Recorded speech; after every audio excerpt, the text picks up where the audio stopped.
Understanding the phrase, won't hold water, in English. Hello everyone. Today, we're going to dive into an interesting English phrase, won't hold water.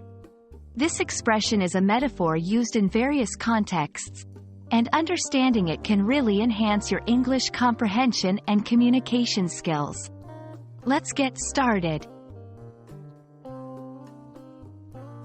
The phrase, won't hold water, originally comes from a very practical concept. Imagine a container like a bucket or a pot. If it has holes or cracks, it cannot hold water effectively. This physical idea is used metaphorically in the English language to describe arguments, theories, or plans that are flawed or weak. When someone says an idea or argument won't hold water, they mean that it's not sound or convincing. It's like saying the idea has holes in it. This phrase is often used in debates, discussions, and critical analyses. For example, if someone proposes a plan that has many flaws, you might say, that plan won't hold water.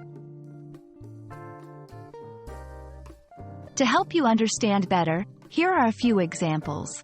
1. His alibi for the crime won't hold water. There are too many inconsistencies. 2. The theory sounded plausible at first, but on closer examination, it just doesn't hold water. 3. Her explanation for the missing funds won't hold water with the auditors.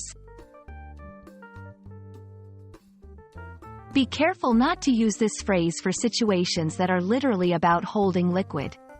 It's a figurative expression and is only used metaphorically. Also, don't confuse it with physical descriptions or states, like waterproof or watertight. I hope this video has shed some light on the phrase, won't hold water, and how you can use it in your English conversations. Remember, learning such phrases not only enhances your vocabulary but also helps you understand the culture and nuances of the language. Better, keep practicing, and don't hesitate to try using this phrase in your own sentences. Thanks for watching, and see you in the next video.